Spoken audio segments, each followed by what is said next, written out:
अस्सलाम वालेकुम। Programme night addition में हम आपको खुशामदीद कहते हैं। नाजरीन, आम इंतखाबात में धांधली के शोर, मैंडेट चोर और ईवान नामुकम्मल होने के नारों के बीचों बीच हुकूमत साजी हतमी मरहले में अब दाखिल हो चुकी है। कल की तरह आज भी कौमी असम्बली का इजलास बड़ा हंगामा खेज रहा, लेकिन तमाम सियासी तल्खियाँ हमने देखी, ये भी अरूज पर थी। वहीं आज बहुत हमें कुछ जगह पर कुछ जो सियासतदान थे उनकी बातों से जमहूरी रवैया भी हमें देखने को मिला। PTI और सुन्नी इत्तेहाद काउंसिल के अरकान हमें एहतजाजी मूड में नजर आए। स्पीकर कौमी असम्बली के इंतखाब से पहले पॉइंट ऑफ ऑर्डर पर बात करते हुए PTI रहनुमा बैरिस्टर गौहर ने मुतालबा किया कि इस वक्त हाउस में 23 मेंबरान कम हैं। जब तक ईवान नामुकम्मल है तब तक स्पीकर का इलेक्शन मुलतवी किया जाए, लेकिन स्पीकर कौमी असम्बली ने ईवान की कार्रवाई को जारी रखा। पोलिंग हुई तो मुस्लिम लीग नून के सरदार अयाज सादी के 199 वोट लेकर स्पीकर कौमी असम्बली मुंतखब हो गए, जबकि सुन्नी इत्तेहाद काउंसिल के मलिक आमिर डोगर को 91 वोट मिले। अयाज सादी के भाई कहने के बाद सुन्नी इत्तेहाद काउंसिल के आमिर डोगर ने माइक संभाला और ईवान पर मैंडेट का इल्जाम लगाया और कहा कि अगर फेयर इलेक्शन होते तो आज मेरे 91 नहीं 225 वोट होते। क्या कहा उन्होंने, देखिए। 8 फरवरी का जो इलेक्शन हुआ, अगर फॉर्म 45 के मुताबिक इस ऐवान में नतीजा आता तो मेरे वोट 225 होते। एक इलेक्शन 9 फरवरी को हुआ और आप जानते हैं, आपकी क़यादत जानती है कि फॉर्म 47 के जरिए हमारे मैंडेट पे डाका डाला गया और 80 कौमी असम्बली की सीटें हमसे छीनी गई। इस मुल्क में मैटर वो करता है, वोट डालने वाले नहीं, वोट गिनने वाले। अगर यही ड्रामा करना था तो इस कौम का 50 अरब रुपया खर्च करने की क्या जरूरत थी। आमिर डोगर ने कौमी असम्बली के इफ्तिताही इजलास को ताज़ियती इजलास का नाम दिया। सवाल उठ रहा है कि अगर ऐसे ही इंतखाबात में धांधली का शोर उठता रहा तो क्या ईवान की कार्रवाई और हुकूमत चल पाएगी। सुन्नी इत्तेहाद काउंसिल को मखसूस सीटें दिए बगैर ईवान की कार्रवाई चलाने पर भी बहुत सारे सवालात उठ रहे हैं। नाजरीन, दूसरी तरफ हुकूमत साजी का जो खेल है ये बड़े दिलचस्प मरहले में दाखिल हो चुका है। 3 मार्च को इतवार वाले दिन वज़ीर आज़म का इंतखाब होना है। इससे पहले सियासी जमातें अपनी नंबर गेम पूरी कर रही हैं, कोशिश कर रहे हैं। पीपल्स पार्टी और MQM को एक साथ इत्तेहादी हुकूमत में शामिल करने पर नून लीग को बहुत से चैलेंजेस का सामना है, क्योंकि MQM नून लीग के वज़ारत उस्मा के उम्मीदवार को वोट देने के लिए तैयार है, मगर पाकिस्तान पीपल्स पार्टी को सदर और चेयरमैन सेनेट के लिए वोट देने पर राजी नहीं है। इस तनाजुर में मुस्लिम लीग नून और MQM के दरमियान एक मुआहिदा भी हो गया है, जिसमें दोनों जमातों ने आइन के आर्टिकल 140 में तरमीम पर एग्री भी कर लिया है। मुआहिदे के मुताबिक वफाक की तरफ से सूबों को दिए जाने वाले जो फंड्स हैं अब लोकल गवर्नमेंट्स को दिए जाएंगे। ये वो नुकता है जिस पर पाकिस्तान पीपल्स पार्टी का एतराज़ है। पीपल्स पार्टी ये समझती है कि 18वीं आईनी तरमीम से छेड़छाड़ सूबों के हक पर डाका डालने के मुतरादिफ है।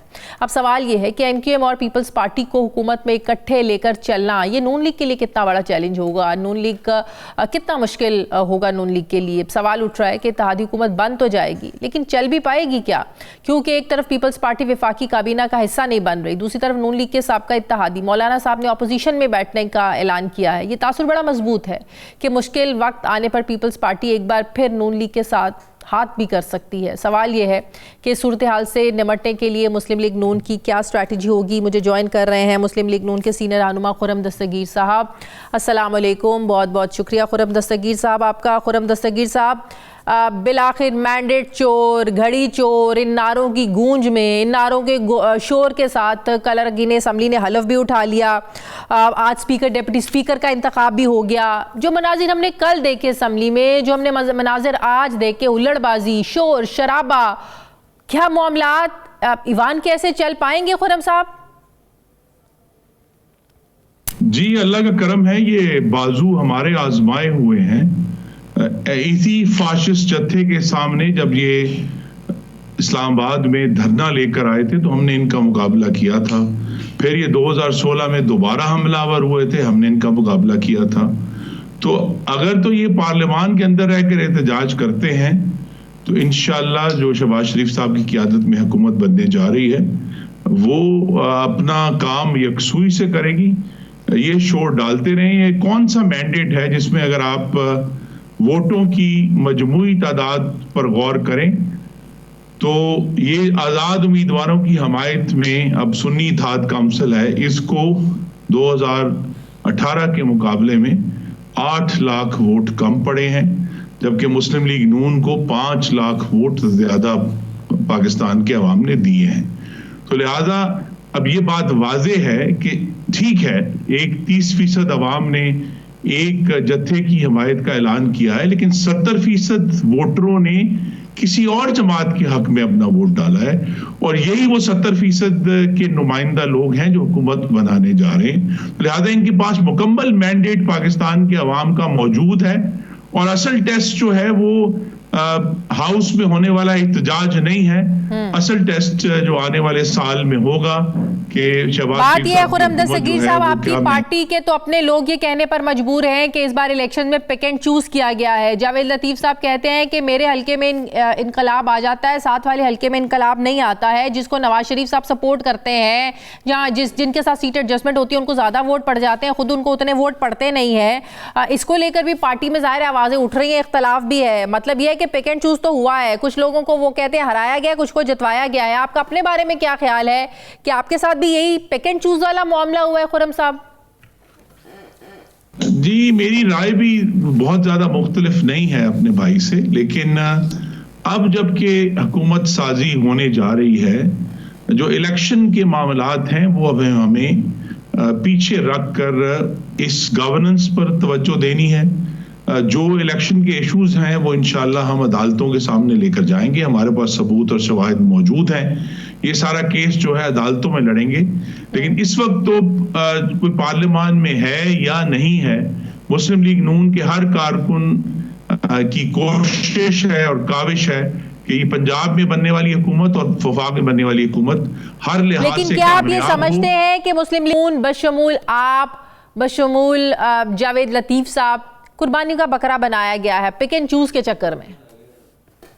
नहीं, मैं ये अल्फाज इस्तेमाल नहीं करूंगा। मैं सिर्फ ये कहूंगा कि हमारे पास तहफ़्फ़ुज़ात के लिए अब सबूत और शवाहिद मौजूद हैं जो हम अदालतों के पास लेकर जाएंगे, इलेक्शन के कॉन्डक्ट के बारे में भी। और चूंकि हमें इलेक्शन के बाद भी, यानी कई हफ्ते बाद भी सबूत शवाहिद अभी तक सामने आ रहे हैं, तो उसकी बुनियाद पर हम जाएंगे कि उस हल्के में जो गुजरांवाला का हल्का है उसमें बेज़ाब्तगियां इतने बड़े पैमाने पर हुई हैं। बेज़ाब्तगियों का मामला नहीं खुर्रम दस्तगीर साहब, अब तो एमक्यूएम के रहनुमाओं की जो ऑडियो भी लीक सामने आई है जिसमें वो मैंडेट जाली होने की बात कर रहे हैं कि हमारा मैंडेट 100% जाली है, हमें कहा जा रहा है। तो हमने कहा कुछ पार्टियां ऐसी भी हैं कि 200% जिनका मैंडेट जाली है। हमारा इशारा उनकी तरफ था। अब एमक्यूएम कह रही है भाई राब्ता कमेटी ने फैसला करना है कि हमें उनके प्रेशर में कितना आना है या नहीं आना है। तो पार्टियां ये बात करने पर मजबूर हैं। वो पार्टियां जो हुकूमत का हिस्सा बनने जा रही हैं वो ही कह रहे हैं कि कुछ लोगों का तो 200% मैंडेट जाली है जिनके रिजल्ट अगले दिन आए, दूसरे दिन आए। मेरी सिर्फ आपके तवज्जुद से इस्तदा है नाजरीन से कि तमाम सियासी जमातें ये गुफ्तगू करेंगी। यकीन सिर्फ उस पर करना है जो अदालत में जाकर ये केस लड़ता है। देखिए, यहाँ जो सुन्नी इत्तेहाद काउंसिल वालों ने दावा किया कि हमारी तो 200 नशिस्तें थी और हमें घटाई गई, लेकिन जो उनकी 110 नशिस्तों का जो फर्क वो अभी बता रहे हैं उसमें से सिर्फ 35 की पिटिशनें आई हैं, बाकी तो किसी ने पिटिशन ही नहीं की। और इसीलिए ये सब जो गुफ्तगू मैंडेट की कि किसका कितना है और किसका कैसे हुआ, उसी को संजीदगी से लिया जाएगा जो अदालत के सामने सबूत और शवाहिद के साथ जाएगा। बाकी सब बातें आपको मालूम है कि 2013 के इंतखाबात पर पूरा धरना हुआ, कभी 35 पंक्चर आ गए, कभी नकली बैलेट आ गए, लेकिन ये सारे सबूत जब सुप्रीम कोर्ट ने 2015 में एक कमीशन बना बकायदा 2013 के इंतखाबात को जांचने के लिए, सुप्रीम कोर्ट ने वो जो कहते थे गाड़ियां भरकर हम सबूत लाएंगे, वो सारे कागज रद्दी कर दिए और कहा कि 2013 के इलेक्शन में किसी मुनज़्ज़म धांधली के सबूत नहीं मिले। तो लिहाजा हम सबके पास कागज हैं। लेकिन आप लोगों ने क्या अपनी लीडर के कंसर्न्स पहुंचाए हैं कि ये इस बार हुआ क्या है? बड़े प्रोमिनेंट फेसेस बाहर हो गए हैं, ख्वाजा साद रफीक हैं, जावेद लतीफ हैं, आप हैं, बड़े अहम फेसेस बाहर हुए हैं। ये हुआ क्या है? अपने तहफ़्फ़ुज़ात कंसर्न्स जो हैं डिस्कस किए आप लोगों ने अपनी लीडरशिप से?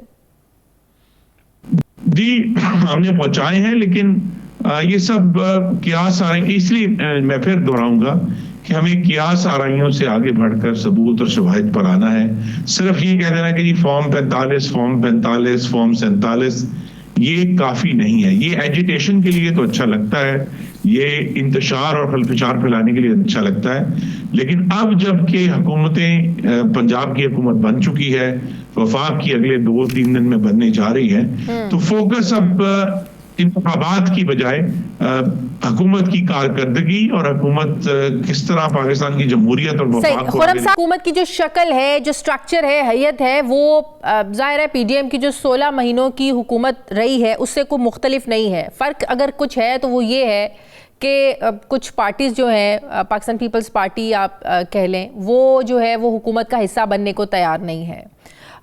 दूसरी बात यह है कि हम इसको कोई मजबूत हुकूमत नहीं कह सकते हैं, ये बड़ी कमज़ोर हुकूमत होगी।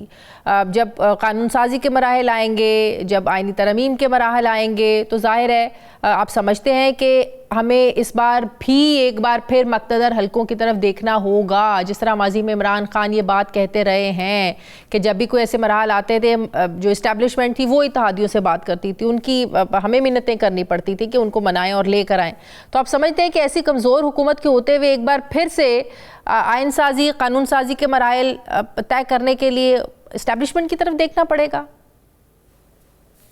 जी, इसमें दो बातें हैं। एक तो ये भी याद रखना है कि 2008 के इंतखाबात के नतीजे में भी एक कमज़ोर हुकूमत बनी थी।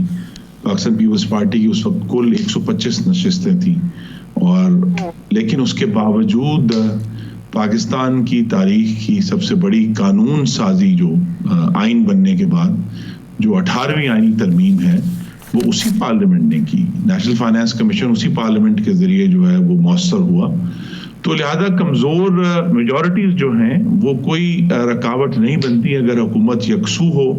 और जिस तरह उस वक्त भी 18वीं तरमीम के मामले में हमने पाकिस्तान पीपल्स पार्टी के साथ मिलकर एक तवील प्रोसेस किया था ताकि जो जब ये तरमीम ऐवान के सामने आए तो वहाँ उस तरह की जो है वो ले दे ना हो, और उसमें अल्लाह ताला ने कामयाबी दी। इसी तरह एक और मिसाल मुस्लिम लीग नून की हुकूमत में भी है, जो 2017 का इलेक्शंस एक्ट है, उसके ऊपर भी 3 साल गुफ्तगू हुई और उसके नतीजे में फिर वो यूनानिमसली पार्लियामेंट से पास हुआ। तो हुकूमतें अगर यकसुई से अपना काम करें तो फिर इसका मतलब जाहिर है वजह तो फिर ये कमजोर इत्तेहादी हुकूमत, फिर इत्तेहादी हुकूमत की मजबूरियां, आप कोई अपनी मर्जी से फैसले कर नहीं सकते, बोल्ड स्टेप्स आप ले नहीं सकते, इत्तेहादी नाराज हो जाए, रूठना मनाना, ये सारा सिलसिला, यही तो मजबूरी थी जिस वजह से नवाज शरीफ साहब जो है वो वज़ीर आज़म बनने से उन्होंने इनकार किया। ये आप इसे देखिए, ये सियासत में जब आपको मुख्तलिफ हकाइक का सामना करना होता है तो फिर उसकी बुनियाद पर फैसले किए जाते हैं। तो नवाज शरीफ साहब ने एक फैसला किया है, शहबाज शरीफ को 16 माह की हुकूमत में कुछ तजर्बा उनको मौजूद है एलाइज को साथ लेकर चलने का, मुशावरत करने का, तो उसी से फ़ायदा उठाते हुए ये तवक्को है कि आइंदा 1 साल से 15 महीने में जो पाकिस्तान को मौशी इस्तेहकाम देना है वो ये हुकूमत देगी। और मेरी ये तवक्को है, ये मैं अपनी ज़ाती राय का इजहार कर रहा हूँ कि जब इंशाअल्लाह पाकिस्तान को सियासी और मुआशी इस्तेहकाम हासिल हो जाएगा आने वाले महीनों में, तो फिर पाकिस्तान पीपल्स पार्टी भी हुकूमत का हिस्सा बन जाएगी। क्योंकि अभी तो वो सिर्फ कि पाकिस्तान पीपल्स पार्टी मीठा मीठा खाना चाहती है, पकी पकाई खीर खाना चाहती है। जी, मैं ये कहना चाह रहा हूं कि वो सिर्फ गलबे में हिस्सा लेना चाहते हैं, मलबे से बचना चाहते हैं। लेकिन अगर अल्हम्दुलिल्लाह हम मलबे से बच गए और तामीर शुरू कर दी तो फिर गलबे में वो हमारे हिस्सेदार होंगे। लेकिन मुश्किल फैसले जो भी मराहिल हो, मुशावरत में तो शामिल होगी पाकिस्तान पीपल्स पार्टी क्या? जी बिल्कुल होंगे, और उनको भी अंदाजा है कि मुल्क की मुआशी सूरत हाल किस कदर इस वक्त मुश्किल और चैलेंजिंग है कि हमें फौरी तौर पर IMF के प्रोग्राम में जाना है, उसकी जो शराइत हैं उनको पूरा करना है। तो ये बात जो PDM की हुकूमत अगस्त में जिसने अपनी मुद्दत मुकम्मल की थी, ये उस वक्त भी सबको मालूम थी, और अब तो ज्यादा संगीनी से हालात का हमें सामना है। तो ये भी हमें एक तवक्को है और हमारी कोशिश भी होगी कि ये सब इश्यूज जो पाकिस्तान की बेहतरी के मुताल्लिक हैं उनको खुलकर और हकीकत का सामना करते हुए अपने इत्तेहादियों से हम शेयर करेंगे और उनसे मदद की सही। खुर्रम साहब से इस बात मामलात बनते हुए क्यों नजर नहीं आ रहे हैं? ऑल्दो मुलाकात भी हो चुकी नवाज शरीफ साहब से, बड़े सख्त स्टैंड पर खड़े हैं इस वक्त इस बार मौलाना साहब, इवन कि वो तो ये मजबूर हो गए कहने पर कि ये असम्बली मुद्दत पूरी नहीं करेगी, वो तो एहतजाज की बातें कर रहे हैं, ऑपोजिशन में बैठ रहे हैं। तो अब की बार क्या हुआ कि मौलाना को मना ही नहीं सके आप लोग अभी तक? जी मौलाना को बड़ी दिलचस्प बात यह है कि जिनसे शिकायत है मौलाना उन्हीं के साथ मिलकर एहतजाज कर रहे हैं। उनको खैबर पख्तूनख्वा में ये शिकायत है कि जो आज़ाद उम्मीदवारान हैं या आजकल की सुन्नी इत्तेहाद काउंसिल है उसके हक में धांधली की गई है और जिससे फिर मौलाना की जो खैबर पख्तूनख्वा में जो सियासी बेस थी उसमें कमी की गई है। लेकिन वो मुझे ये भी एक ज़रूर हम कोशिश जारी रखे हुए हैं कि मौलाना को हुकूमत का हिस्सा बनाया जाए और उनका जो तजर्बा है और उनकी जो मौलाना क्या सदर बनना चाहते थे, बन सके, उनकी ख्वाहिशात पर जरदारी साहब ने जो है वो पानी फेर दिया, मलिया मेट कर दिया उनकी ख्वाहिशात को, इसलिए नाराज है मौलाना साहब? तस्दीक नहीं कर सकता। वो ये तो उसकी तवजीह बेहतर तो वही दे सकते हैं कि उन्होंने ये फैसला क्यों किया। लेकिन हर सियासी जमात के सरबराह की ख्वाहिश है कि जो बनने वाली हुकूमत है उसके अंदर उनका ज्यादा से ज्यादा हिस्सा हो। तो अगर उन्होंने भी ख्वाहिश का इजहार किया है तो, लेकिन मुझे अभी भी एक बाहमी एहतराम का और एक दूसरे के साथ चलने का जो ख्वाहिश है वो मौजूद है। तो आज नहीं तो कल मेरी तवक्को है कि मौलाना इंशाअल्लाह। खुर्रम साहब, एमक्यूएम और नून लीग का जो आईनी तरमीम का वो तो मुआहदा हो गया, क्या वजारतों के मामलात भी तय पा गए हैं? नंबर 1। नंबर 2, पाकिस्तान पीपल्स पार्टी क्या रुकावट बन रही है कि एमक्यूएम का जो है वो गवर्नरशिप नहीं आना चाहिए? पाकिस्तान पीपल्स पार्टी तो कह रही है नून लीग को मिलनी है गवर्नरशिप। तो क्या ये अब आप लोगों की सवाबदीद होगी कि आप लोग चाहें तो ये गवर्नरशिप दे दें, एमक्यूएम को दे देंगे आप लोग? हो सकता है? जी बिल्कुल दे सकते हैं। और एमक्यूएम अगरचे इत्तेहादी मुस्लिम लीग नून की है लेकिन उनके जो सारे मामलात हैं वो सिंध के शहरी इलाकों से है, जिससे बिलाशुबा सिंध की जो मुंतखब हुकूमत है उसका बहुत गहरा ताल्लुक है। तो लिहाजा ये एक कशमकश 3 तरफा है कि जहां एमक्यूएम मुस्लिम लीग नून की इत्तेहादी है लेकिन उनके सारे इशूज जो हैं उस तकोन के जो तीसरा कोना है पाकिस्तान पीपल्स पार्टी का उसके साथ है। तो बार बार यही इशू हमारे सामने आता है। ये हमने 2022 में भी इसको ऐसा तरीके से हल किया था और इंशाल्लाह अब भी करेंगे। तो गवर्नरशिप हमको दे रहे हैं? जी नहीं, ये अभी हतमी फैसला नहीं हुआ, लेकिन आपको मालूम है कि आज भी मुज़ाकरात हुए हैं और मुज़ाकरात जारी रहेंगे जब तक काबीना की तशकील। खुर्रम साहब, मरीम नवाज साहिबा तारीख में पहली बार खातून वज़ीर आला यहाँ पर बनी है, कोई भी खातून। बड़ी अच्छी उन्होंने पंजाब असम्बली में खड़े होकर बात की थी कि जो इंतकाम की सियासत है वो हम नहीं करेंगे। तो क्या फिर ये एक्सपेक्ट करना चाहिए कि जो जिनके सियासतदानों पर जो मुकदमात हैं, सियासी मुकदमात हैं, वो उनको ख़त्म करेंगी, ये इनिशिएटिव लेंगी? उनको लेना चाहिए कि जो सियासी कैदी हैं उनकी तो रिहाई के वो उसके लिए कुछ करें, रिहाई के उनको ऑर्डर्स दें। जी बड़ा वाज़े मौक़िफ़ है कि जो लोग तो 9 मई की मनसूबाबंदी, मुआवनत और उसको करने में शामिल थे मर्द व ख़वातीन, उन पर कानून का सख्ती से इतलाक़ होगा। लेकिन अगर किसी मर्द व ख़वातीन के ऊपर शवाहिद नहीं है 9 मई में हिस्सा लेने के किसी भी तरह, उनको इंशाअल्लाह बहुत जल्द रिहा कर दिया जाएगा। और हमने देखा है 2008 से 18 भी जब पंजाब में मुस्लिम लीग नून की हुकूमत थी तो एक भी सियासी कैदी नहीं था और बड़ी एक रवादारी का माहौल था। तो वही हम ये चाहते हैं, क्योंकि ये जो लोगों के ऊपर, अपने मुखालफिन के ऊपर 20-20 किलो हेरोइन डालकर उन्हें सजाए मौत की कोठरियों में डाल देना, ये तरीके तो जिस तरीके से सहाफियों को भी जकड़ा जा रहा है, सहाफी जो पकड़े हुए हैं उनको भी तो फिर रिहाई मिलनी चाहिए।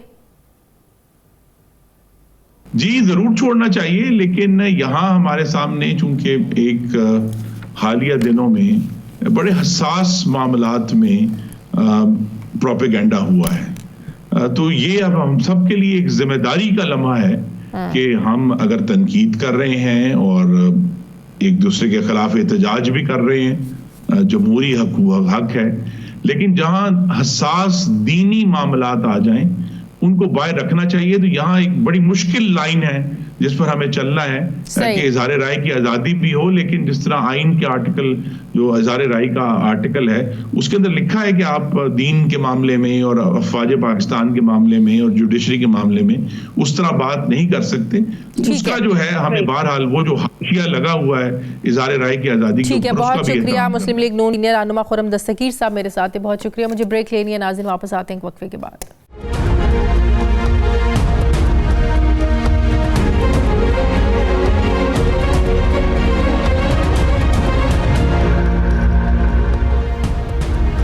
ब्रेक के बाद एक बार फिर से आपको खुश आमदीद कहते हैं। नाजरीन, एक तरफ पाकिस्तान तहरीक इंसाफ यानी सुन्नी इत्तेहाद काउंसिल ईवान में हल्फ उठाने जा रही है, हल्फ उठा रही है वज़ीर आज़म के लिए, वोट भी उन्होंने लेना है, तो दूसरी तरफ इंतखाबी धांधली को लेकर वो कल सड़कों पर एहतजाज भी करने जा रहे हैं। बड़ी कन्फ्यूज सी पॉलिसी है कि पाकिस्तान तहरीक इंसाफ मफाहमत या मज़ाहमत में से किसी एक रास्ते को क्यों नहीं चुन रही है। जिस असम्बली को जाली कहा जा रहा है, इसमें हल्फ भी उठाए जा रहे हैं। एक तासुर ये भी है कि मौजूदा सियासी मंजरनामे में PTI शायद अपना रोल डिफ़ाइन नहीं कर पा रही है कि इन्हें मफाहमत की सियासत करनी है, पार्लियामेंट में रहकर अपने मामलात को देखना है, या मज़ाहमत के बयानिए पर डट जाना है। आम इंतखाबात के बाद 3 सूबों यानी सिंध, पंजाब और KP में हुकूमत साजी का अमल मुकम्मल हो चुका है और अगले 2-3 रोज़ में वफाक में भी हुकूमत बन जाएगी।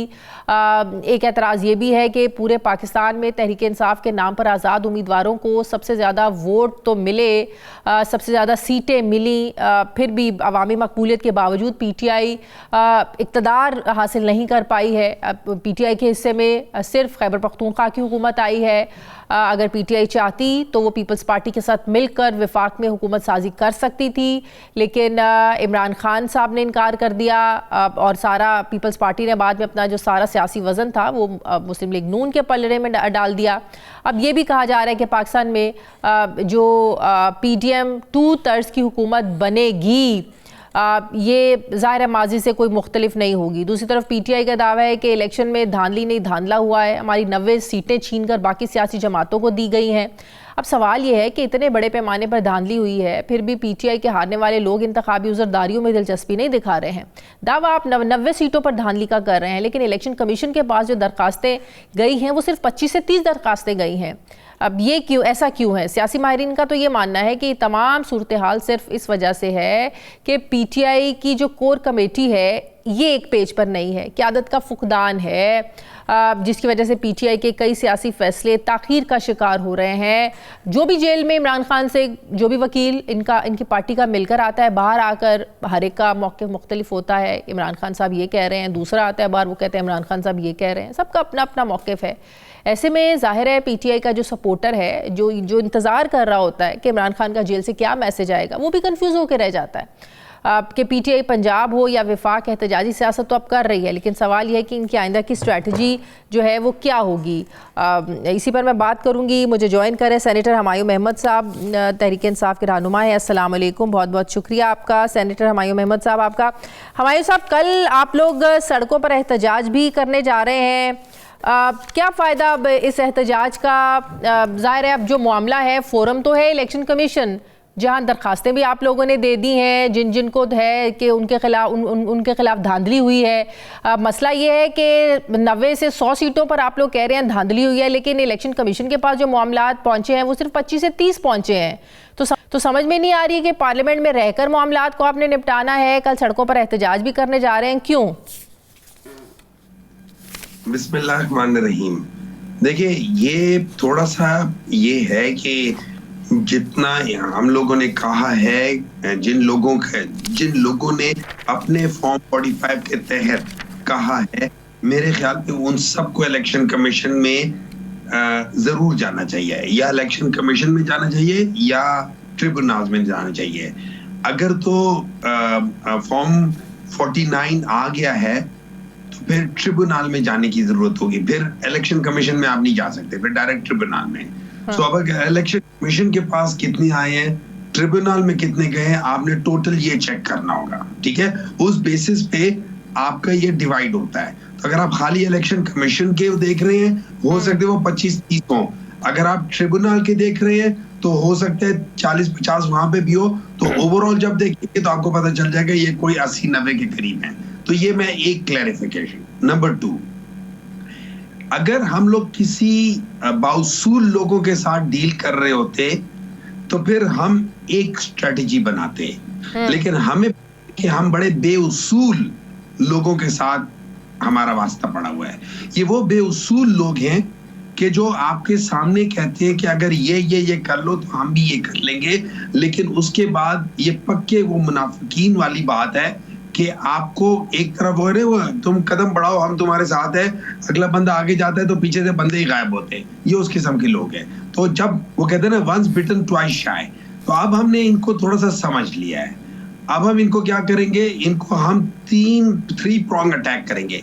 नंबर 1, हम असेंबलियों के अंदर बैठ के अपने हक के बारे में और अपने जो हमारी अवाम है उसके बारे में हम इनसे कहेंगे कि अवाम का मैंडेट वापस करो। असेंबली में तो सिर्फ नारेबाजी कर सकते हैं, शोर मचा सकते हैं, जो कल से हम देख रहे हैं, कल से जो शोर मचा हुआ है असेंबली में तो यही हो सकता है। लेकिन जो इंसाफ मिलना है आप लोगों को, या जो आप कहते हैं कि आपकी जो सीट्स हैं वो आप लोगों को वापस मिल जाए, वो तो 2 ही फोरम है, इलेक्शन कमीशन है या आपकी कोर्ट्स हैं।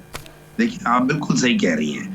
होता ये है कि असेंबलीज में भी हम होंगे, हम कोर्ट्स बेसिकली वहां से ही जाएंगे, और तीसरी चीज होगी कि वो साइमल्टेनियसली स्ट्रीट का जो एक होता है ना कि हम उन सब लोगों को कहेंगे कि बाहर निकलो, पुरअमन एहतजाज करो और अपने हक जो जिन लोगों को आपने वोट दिया है उनके बारे में बात करो। ये ना हो कि वोट हमने एक्स को दिया है और वोट निकल आए है वाई के उसमें।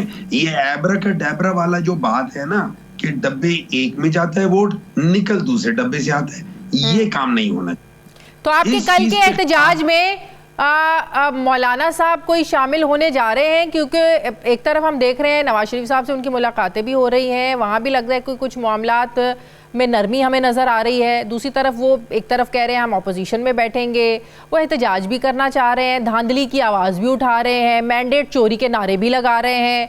तो सही स्ट्रीट पावर तो मौलाना साहब के पास है, तो वो आपके एहतजाज में साथ देंगे? पाकिस्तान तहरीके इंसाफ से बड़ा स्ट्रीट पावर किसी के पास नहीं है, याद रखना।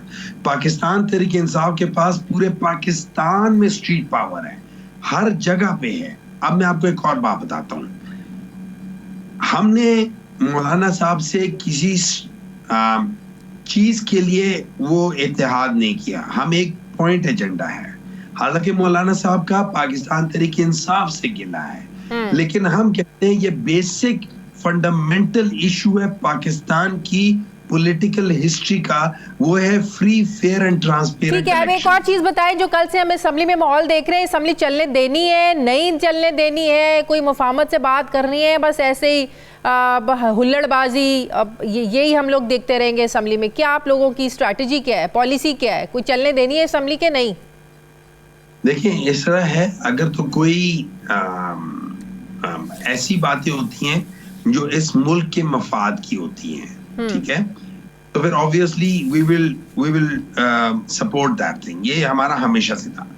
लेकिन अगर हम लोग आप हमें ये एक्सपेक्ट करें कि ये लोग सारे अपने उसके लिए करें, मैं आपको एक चीज बता देता हूँ, थोड़ा सा डिफरेंस देख लेना। मैंडेट का और मैंडेट ना होने का डिफरेंस मैं आपको बता देता हूँ। पंजाब में भी प्रोविंशियल असेंबली के जब इलेक्शंस हो रहे थे तो आपने देखा कि वहां पे कितनी पुलिस डिप्लॉयड थी, हेवीली डिप्लॉयड थी। वजह क्या है? मैंडेट नहीं है जमीन पे।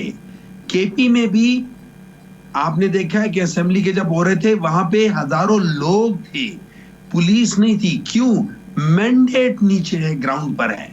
ये फर्क होता है। तो जब हम इस किस्म के लोगों के साथ जाएंगे जिनका कोई मैंडेट नहीं है, जो बेसिकली अपनी चोरियों को जस्टिफाई कर रहे हैं, जो आते साथ ही अपने केसेस खत्म करते हैं, जो आते साथ ही वो लॉज बनाते हैं जो उनको रिलीफ देते हैं, तो हम उन लॉज के साथ कभी नहीं खड़े होंगे। सही, ठीक है।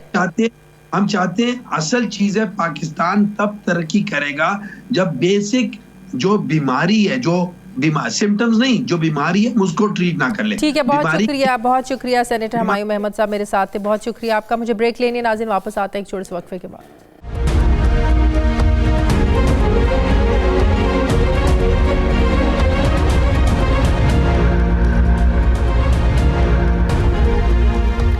ब्रेक के बाद एक बार फिर से आपको खुशामदीद कहते हैं। नाजरीन, आम इंतखाबात में धांधली का शोर अब मुल्की हुदूद से निकलकर अमेरिका तक पहुंच गया है। 30 अमरीकी कांग्रेस अरकान ने ये बाइडन इंतजामिया को एक खत लिखा है कि पाकिस्तान के इलेक्शन पर धांधली के इल्जामात की तहकीकात तक नई हुकूमत को तस्लीम नहीं किया जाना चाहिए। खत में पाकिस्तान में इंसानी हुकूक की खिलाफ वर्जियों और बुनियादी आज़ादियों पर लगी पाबंदियों पर भी तशवीश का इजहार करते हुए ये मुतालबा किया गया है कि पाकिस्तानी हुक्काम पर सियासी अफराद को रिहा करने के लिए दबाव डाला जाए, जोर डाला जाए। अब सवाल ये है कि कांग्रेस अरकान के खत से इंतखाबात की जो क्रेडिबिलिटी है, इसको नुकसान पहुंचने का कितना खदशा है? पाकिस्तान को इसको संजीदा लेने की ज़रूरत है भी या नहीं?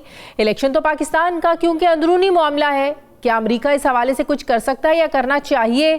क्या अमेरिका के पास ऐसी कोई अथॉरिटी है कि वो पाकिस्तान को डिक्टेट कर सके, प्रेशराइज कर सके? सियासी मुखालिफिन का मानना है कि पीटीआई इलेक्शन को मतनाज़ बनाने के लिए इंटरनेशनल सतह पर अब लॉबिंग कर रही है, जिस पर सवाल उठ रहे हैं कि मुल्की सियासी मामलात को इंटरनेशनल सतह पर उठाना क्या ये ठीक सियासी रवैया है? ऐसे रवैयों की तो इमरान खान माजी में मजम्मत करते रहे हैं। इसी तरह इमरान खान की तरफ से IMF को लिखे गए खत की वजह से मईशत को धचका लगने का भी खदशा है। अब कहा जा रहा है कि महंगे तरीन इंतखाबात के बाद मुआशी एजेंडे पर मिल बैठने की बजाय सियासी जमातें पोलराइजेशन और एजिटेशन की सियासत को क्यों परवान चढ़ा रही हैं। दूसरी तरफ इलेक्शन के बाद हुकूमत साजी, जोड़ तोड़ की सियासत अब अपने आखिरी मराहिल में है। आज नई पार्लियामान में स्पीकर और डिप्टी स्पीकर का इंतखाब हुआ। अब लेकिन सबसे ज़्यादा आज ईवान में जिस चीज़ को कल भी नोट किया गया, आज भी नोट किया गया, एक सियासी तल्ख माहौल है, तलखी है। कल की तरह आज भी ईवान में मैंडेट चोर, घड़ी चोर के नारे लगते रहे। सवाल ये है कि ये जो इतना तल्ख सियासी माहौल बन गया है, ऐसे हुकूमत चल पाएगी, ऐसे मामलात चल पाएंगे? इसमें कोई शक नहीं है कि ऑपोजिशन में बैठे लोगों का जो काम है वो तनकीद करना होता है, लेकिन ऐसे सिर्फ तनकीदबाजी, सिर्फ तनकीद हो, हुल्लड़बाजी हो, क्या ऐवान में इस तरह मामलात चलाए जा सकते हैं? अगर ऐसे ही सब ये चलता रहा, 5 साल ऐसे ही क्या चलना है मामला, तो आवाम की नुमाइंदगी के जो सही एक हक है, उनके मसाइल के लिए आवाज़ है, वो हक किसने अदा करना है, वो आवाज़ किसने फिर उठानी है? मैं बात करूँगी मज़हर अब्बास साहब मुझे ज्वाइन करें, सीनियर सहाफ़ी तज्ज़ियाकार। अस्सलाम वालेकुम, बहुत बहुत शुक्रिया मज़हर साहब आपका। मज़हर साहब, इस पर तो मैं आपसे बात करती हूँ। अब कराची से आप हैं तो मैंने कहा आपके शहर का मैं हाल पूछूं। आज से बारिशों का एक नया स्पेल जो शुरू हुआ है, खबरें आ भी रही है, हम देख भी रहे हैं कि कराची का बड़ा बुरा हाल है हमेशा की तरह। आप तो वहाँ बैठे हैं, बेहतर बता सकते हैं। जी शुक्रिया शादिया, आपने बिल्कुल ठीक कहा। और कराची में जो बुरा हाल है वो तो है, क्योंकि कराची में नलकों में पानी आता नहीं और घरों से पानी जाता नहीं जब बारिश आ जाए। तो यहाँ पानी से ज्यादा लोगों को बारिश का खौफ होता है कि बारिश आएगी कि उसका तबाही आएगी। और बहुत से जो पॉश इलाके ही हैं उसमें भी आप सोचेंगे, अभी जैसे DHA के इलाके हैं जिसमें अरबों रुपए के ड्रेनेज प्रोजेक्ट लॉन्च किया गया था, और उसके बाद आज कोई भी DHA का ऐसा फेज नहीं है जहां पानी खड़ा हुआ ना नजर आया हो। तो मेरा ख्याल है उनको जरूर इस पर देखना चाहिए। बाकी शहर का भी आप सोच लें, नॉर्थ नाज़िमाबाद सोच लें, आप फेडरल बी एरिया देख लें, आप वो जितने इलाके हैं।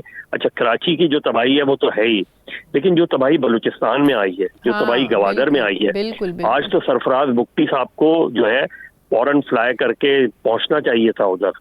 उनको हालांकि अभी जाहिर है उन्हें वजीर आला नामजद किया गया है, लेकिन अगर आज भी वो ये ऑप्टिक्स करते, आज बलूचिस्तान असेंबली का इजलास मुलतवी करके बलूचिस्तान के MPs जो है अपने अपने इलाकों में जाते, फिर इजलास कर लेते, तो ये ऑप्टिक्स होते हैं जो बड़े काउंट करते हैं। तो कराची में क्या कोई मशीनरी मकामी हुकूमतें कोई एक्टिव नजर आ रही हैं? देखिए वही बात है ना कि सारा मसला ये है कि मुझे नहीं समझ में आता कि ये एक जुमला कह दिया जाता है कि रेन इमरजेंसी। रेन जब चीजें ही नहीं है तो आप रेन इमरजेंसी में क्या करेंगे? बिल्कुल सही। अस्पतालों की हालत बुरी है, आपके पास उस तरह के इक्विपमेंट्स मौजूद नहीं है कि जिससे पानी फौरी तौर पे निकाला जाए। सही। ये सारी चीजें जो हैं, और अब जो वजीर आला आए हैं, ये तीसरी मरतबा आए हैं वजीर आला, तो मेरा ख्याल है मुराद अली शाह साहब के लिए बहुत बड़ा इम्तिहान है। आज का कराची तो हमें बहुत बेहतर नजर आना चाहिए था, आज का सिंध तो बहुत बेहतर नजर आना चाहिए था, लेकिन और अभी भी पहले प्लानिंग होनी चाहिए। 4 महीने बाद आपका मॉनसून का सीजन स्टार्ट हो जाएगा, बड़ा मसला शुरू हो जाएगा। सूरत हाल है, बहुत खतरनाक सूरत हाल है। ये मैं आपको बता दूं कि इस वक्त अगर कोई बड़ा स्पेल आ गया कराची में, तो कराची बिल्कुल भी इसके लिए तैयार नहीं है। बिल्कुल सही, अल्लाह ताला अपना रहम करे, करम करे। आगे बढ़ते हैं मज़हर अब्बास साहब, जैसे मैंने कहा कि अब इंतखाबात में धांधली का जो शोर है इस पर आवाज़ है, पाकिस्तान से निकलकर अमेरिका चली गई है। खान साहब ने, इमरान खान ने तो ख़त लिखा सो लिखा, अब वहाँ के जो कांग्रेस अरकान है वो अपनी इंतज़ामिया को कह रहे हैं, प्रेसिडेंट बाइडेन को उन्होंने ख़त लिखा है कि जो वहाँ पाकिस्तान में बनने वाली नई हुकूमत है उसको तब तक तस्लीम ना किया जाए जब तक वहाँ पर साफ शफाफ तरीके से जो मैंडेट चोरी के इल्ज़ाम इसकी तहकीकात ना हो जाए।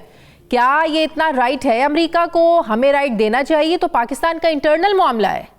देखिए कांग्रेस में खड़े होकर कोई बात करना उसकी और बात होती है। जाहिर है माजी में भी ये चीजें होती रही हैं कि हम लॉबिंग करते हैं, इंटरनेशनल लॉबिंग करते हैं। जाहिर है अमेरिका का एक दबाव आप होता है, लेकिन क्या कांग्रेस के अरकान का बाइडेन को खत लिखने से बाइडेन गवर्नमेंट कोई रोल प्ले करेगी? बाइडेन साहब का तो अपना मसला फंसा हुआ है कि वो ट्रम्प को कैसे हराए। वो अगला जो टेन्योर है वो ट्रम्प का टेन्योर है। और मेरा ख्याल है कि अगर इमरान खान साहब को या पीटीआई को कोई बड़ा रिलीफ मिल सकता है, तो उसके लिए तो उनकी ख्वाहिश होगी कि डोनाल्ड ट्रम्प वापस आ जाए, क्योंकि ट्रम्प और इमरान खान की अच्छी इक्वेशन थी उसमें। लेकिन अभी मुझे नहीं लगता कि कोई इस तरह का बाइडेन की हुकूमत कोई इस तरह की चीजें करेंगी। वो अपना एक जाहिर है ह्यूमन राइट्स के हवाले से, पॉलिटिकल राइट्स के हवाले से अपनी आवाज जरूर बुलंद करते रहते हैं। लेकिन एक बात है, जोरों शोर से, शदोमत से एक चीज रजिस्टर्ड हुई है, धांधली का शोर पाकिस्तान के अलावा बाहर। हाँ, काश यही कांग्रेसमैन गाजा के हवाले से भी इसी तरह की आवाज बुलंद करते हैं। उसमें वहाँ सारे ह्यूमन राइट्स धरे के धरे रह जाते हैं, वहाँ सारे पॉलिटिकल राइट्स धरे के धरे रह जाते हैं। तो उसका तो वो नहीं है, लेकिन ये बात अपनी जगह बहुत। अभी शहबाज शरीफ साहब अगर कल जो इतवार को वजीर आजम, ज्यादा इम्कान इसी का है कि वो वजीर आजम मुंतखब हो जाएंगे, तो अपनी पहली तकरीर में उनको चाहिए कि पॉलिटिकल राइट्स की बात करें। उन्हें चाहिए जो खास तौर पे जो सियासी जो खवातीन पॉलिटिकल पीटीआई की खवातीन हैं या दीगर जो सियासी कैदी हैं, उनके सिलसिले में अगर कोई वो रिलीफ का ऐलान करेंगे। पंजाब में मरियम नवाज को ये इनिशिएटिव लेना चाहिए, अच्छा मैसेज देना चाहिए। जी बिल्कुल, मैंने तो उस वक्त भी ये बात की थी कि मरियम नवाज साहबा अगर दो अच्छे अल्फाज डॉक्टर यास्मीन राशिद के लिए बोल देती हैं तो ये ऑप्टिक्स होते हैं जो बड़ा मैटर करते हैं। ये चीजें बड़ी काउंट करती हैं इन चीजों में। जैसे देखें, आज अयाज सादिक साहब मुंतखब हुए, वो गए पीटीआई की बेंचेस पे गए, उन्होंने जाके हामिद डोगर से मिले, वो उमर अयूब से मिले, वो दीगर लोगों से मिले, तो एक अच्छा मैसेज जाता है इस तरह की चीजों से। तो मेरे ख्याल में यही रवैये होते हैं। बाकी इख्तलाफात अपनी जगह होते हैं, जो पीटीआई की का इलेक्शन के हवाले से जो उन्होंने सीरियस इल्जामात लगाए हैं और काफी हद तक उन जो पीटीआई कल एहतजाज करने जा रही है, क्या ये दुरुस्त रवैया? नो डाउट एहतजाज आपका एक जमहूरी हक है, आपको करना चाहिए, लेकिन बेहतर नहीं है कि पार्लियामेंट में रह के जो माजी में आप गलतियां कर चुके हैं, पार्लियामेंट से निकलकर रेजिग्नेशन देकर, वो आप वहां पार्लियामेंट में अपनी ये जंग लड़े? देखिए शादिया, दोनों सियासी जमात दोनों जगह लड़ाई लड़ती है, और ये कोई पीटीआई कोई जो डिफरेंट पॉलिटिकल पार्टी नहीं है। सारी जमातें पार्लियामेंट के अंदर, पीटीआई की जो गलती हुई थी पिछली मरतबा वो यही हुई थी कि वो पार्लियामेंट से बाहर निकल आए थे। वरना पार्लियामेंट के अंदर भी एहतजाज होता है, पार्लियामेंट से बाहर भी एहतजाज होता है। सिर्फ नौयत एहतजाज की मुख्तलिफ होती है कि आप जलाओ गिराओ करेंगे तो वो बड़ा मुख्तलिफ होता है, उसके बगैर आप करेंगे तो ज्यादा मुनासिब रहेगा। सही। ये मौलाना साहब का आपको वजन किस पलड़े में जाता हुआ नजर आ रहा है? वो मुलाकातें नवाज शरीफ साहब से भी कर रहे हैं, दूसरी तरफ कह रहे हैं कि हम अपोजिशन में बैठ रहे हैं, हम हुकूमत का हिस्सा नहीं बन रहे हैं, पीटीआई के साथ एहतजाज की भी बात कर रहे हैं। कोई कंफ्यूजन लग रही है मौलाना साहब की सफ़ों में? जहां उनके मामलात सेट हो जाएंगे वहां वो चले जाएंगे। सही। और ऐसा ही कुछ एमक्यूएम के साथ भी लग रहा है। एमक्यूएम के मामलात जरा मुख्तलिफ हैं। एमक्यूएम और पीएमएलएन के दरमियान जो चीजें हुई हैं वो बड़ी मुख्तलिफ हैं। अब जाहिर है एमक्यूएम एक वीक पोजीशन पर है इस वक्त, और उनके पास बहुत ज्यादा बार्गेनिंग चिप नहीं है एमक्यूएम के पास। बहुत शुक्रिया मज़हर अब्बास साहब, सीनियर सहाफ़ी तज्ज़ियाकार मेरे साथ। नाज़रीन, प्रोग्राम का वक्त खत्म हो गया। फीडबैक जरूर दें, अपना ख्याल रखें, मुझे इजाजत दें, अल्लाह हाफिज़।